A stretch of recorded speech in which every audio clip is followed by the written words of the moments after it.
espresso coffee tastes mighty good. That's not the reason why I've gotta get back up to that sugar shack.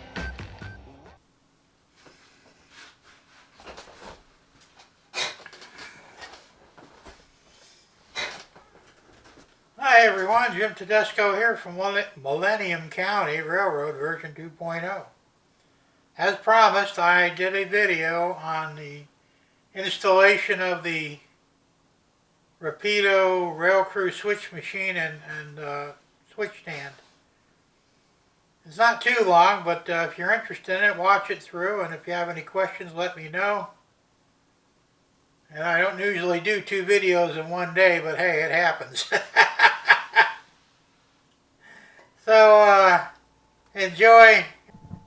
Alright, here we are. Now, I've drilled the hole already. I used a 1-inch hole saw. And I think it's going to work much better. It's a smaller hole here, and it can't penetrate beyond the wood. Now I did solder on an extension wire onto it. I'm not using the quick disconnect because I don't like them.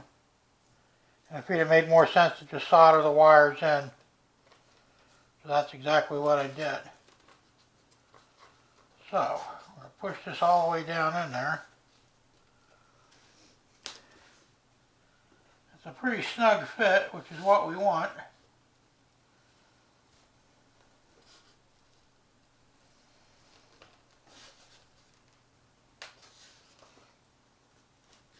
Alright, now it's bottomed out against the wood now underneath. And that puts it just about the right height on it for that.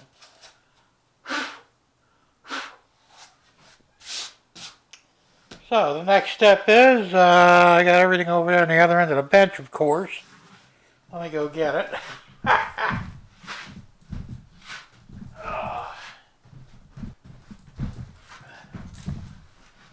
Alrighty.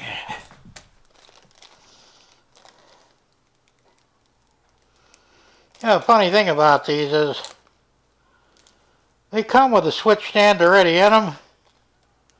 And when I bought these, they sent me separate switch stands. The exact same thing. So I'm going to have a whole bunch of extra switch stands. Then I got this plastic piece here. You can see that. A shield of sorts. It sits down on there. I think it's for dust protection.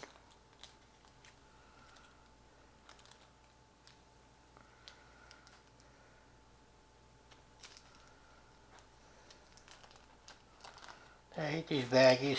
Can never get them open.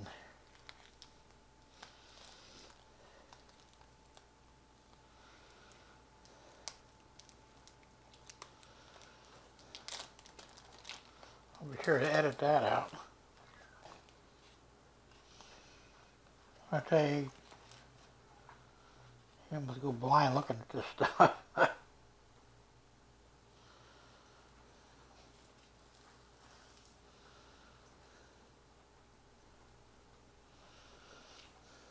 In fact, you will go blind looking at this stuff.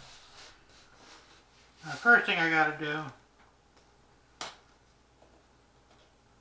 I'm going to have to drill a hole in this here. And I've also got to cut away the, I'm supposed to cut away the head blocks. Okay, they're gone. And you know what, I better go get my eyes.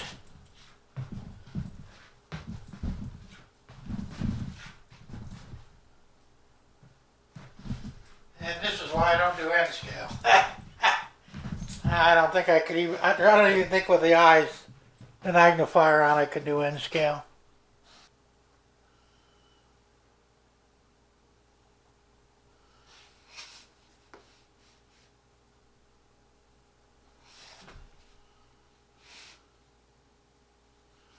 Realistically, this is something I probably should have done before. I even put the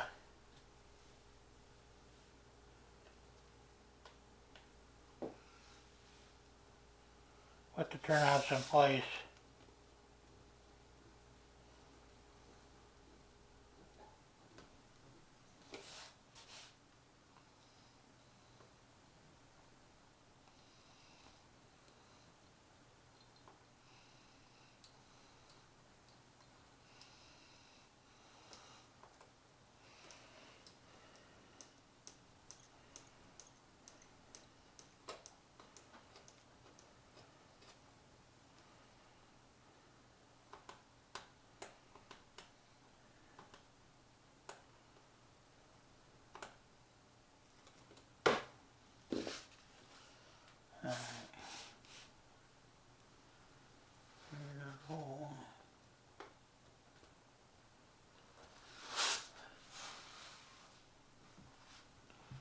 I say, they don't make this stuff easy.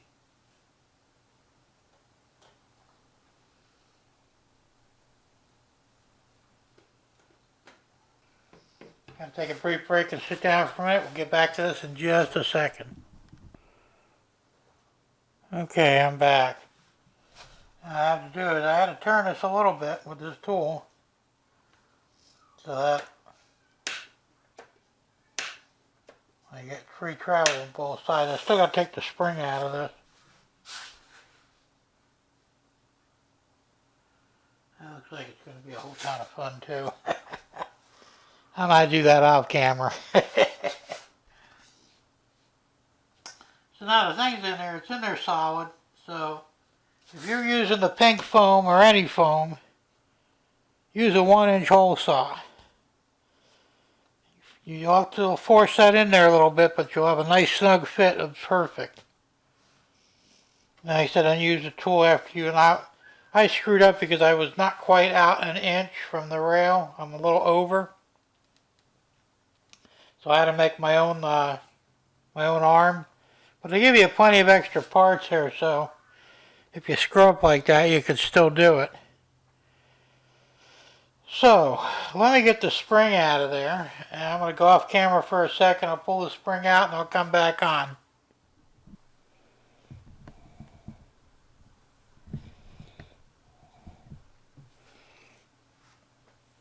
Alright. I got the switch over here and I got the power on.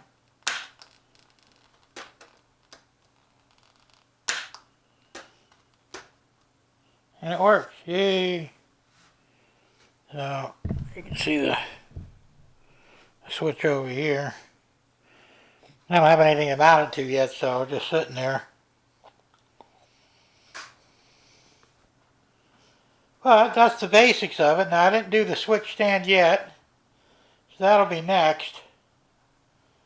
So I'm going to take a break, and when I come back, we'll see about doing the switch stand.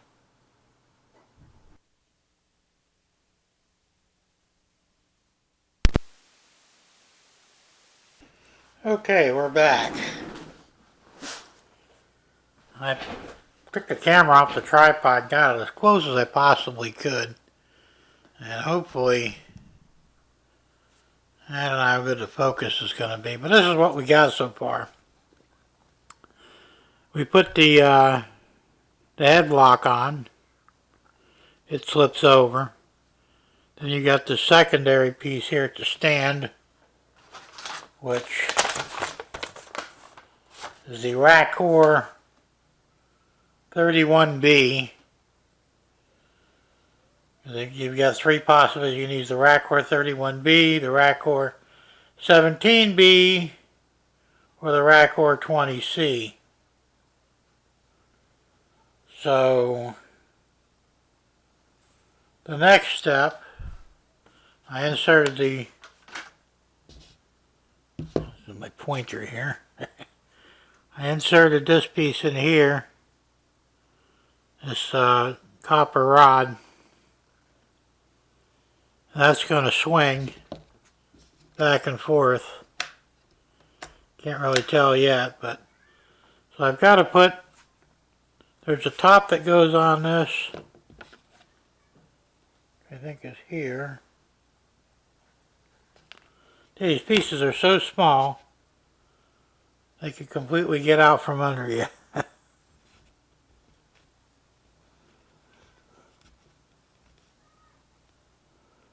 I don't think that's it. I think it's this piece here.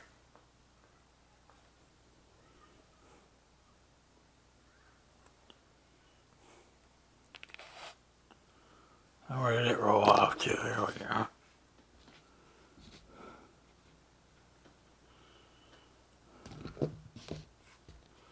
And these pieces are so small you could barely see them. Well, you could probably see them if you had better eyes than I do. Now supposedly, this goes on the very top.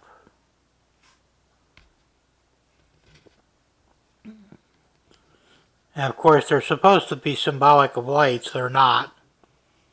But you'd want to paint, 2 greens and 2 reds to denote which way is which. I'm not going to do that right now, that's a job for another day. But I am going to put the, if I can grab it.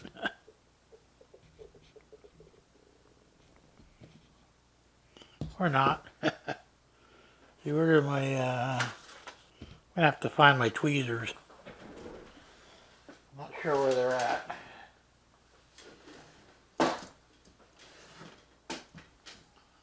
Oh, it's always good to be prepared, right? Tell you, they don't make anything really all too easy here, do they? You remember that game Tiddlywinks? That's what this is. You're picking up the Tiddlywinks.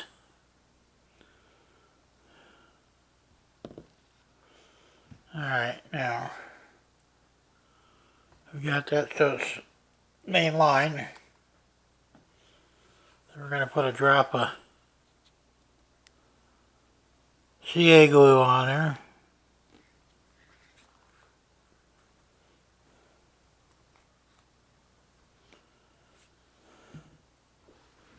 You could probably solder this too, but I think it'd probably be easier just with the glue, I'm not sure.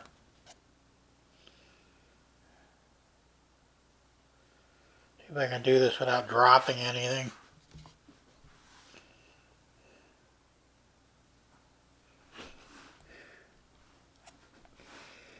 So you've got to be kidding here.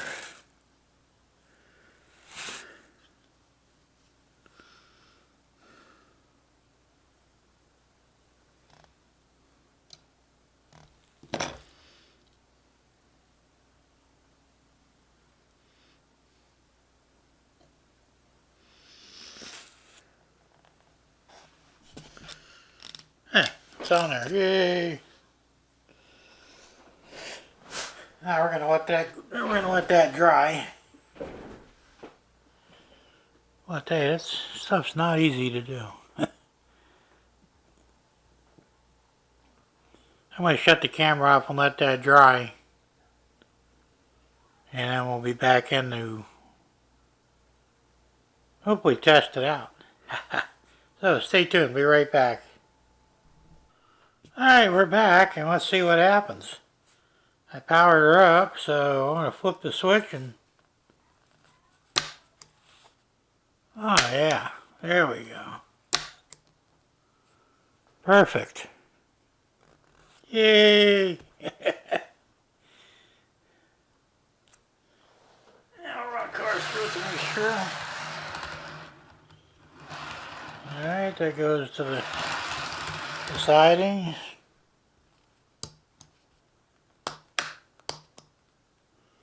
I got it back to the main.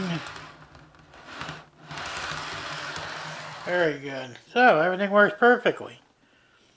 Now the only thing I've got left to do, I'm going to cut the excess off of these.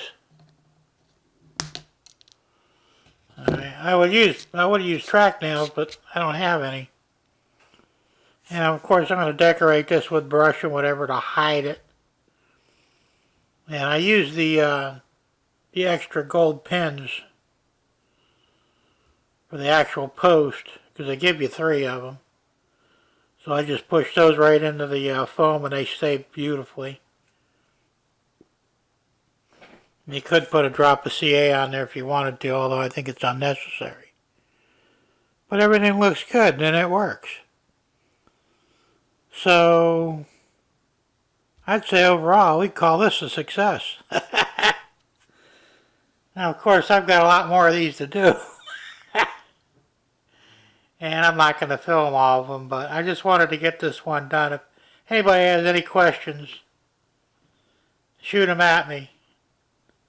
But I think we pretty well got this covered. Like I said, you gotta do a little bit of practical thinking on your own, because the directions make it look easy, but as usual, they're not totally accurate. I don't think anyway. And they might be for a different application, but because I'm using the pink foam, the 1 inch, it really changed the dynamic of how to set the switch machines in place. So, once again, use a 1 inch hole saw to bore your hole, go all the way through. You have to gently push the switch machine down in the foam, but it will seat. And then when it bottoms out on the wood bench, because it's going to be a little smaller than the actual size of the machine or the puck, it'll set in place and you got the absolute perfect height and alignment. It is important though to stay within an inch of the rail, the outside of the rail here, to the center of the switch machine. And like I said, I went a little too far out, and I couldn't use because they have the pins that are, I can't get to right now, that are already pre-bent. And like I said, I took one of the gold rods and I reformed it. My mistake. Main thing is take your time. Not like me, I didn't take enough time, which I should have. But take your time, make sure everything is correct. And test, and test while you're going through the whole thing. Every time you repeat a step, test it to make sure nothing binds or that there's no problems.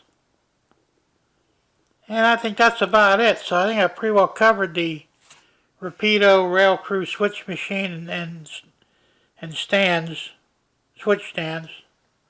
I think it's pretty neat myself. And there are, like I said, there are different configurations for different.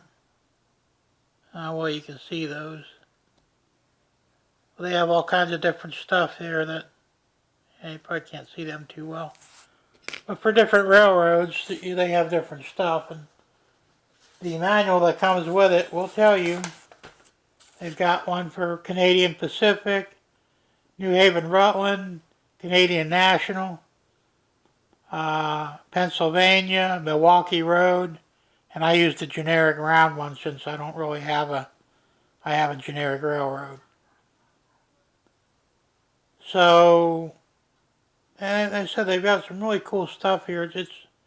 It's really amazing what you can actually do. And like I said, if you really want a good switch machine, I think this is the way to go. Make sure that you use the 1 amp power supply. You're going to need it. Anything less than that probably won't kick the points over. So I've got a real big one in there. I think I've got a 2.5 amp 12 volt supply that I can use to power these 7 in this area here. So I'm going to probably use that one and tie them all together. I'm going to have to make some sort of a face plate to mount them all in, to mount the switches. Probably not going to mess with LEDs.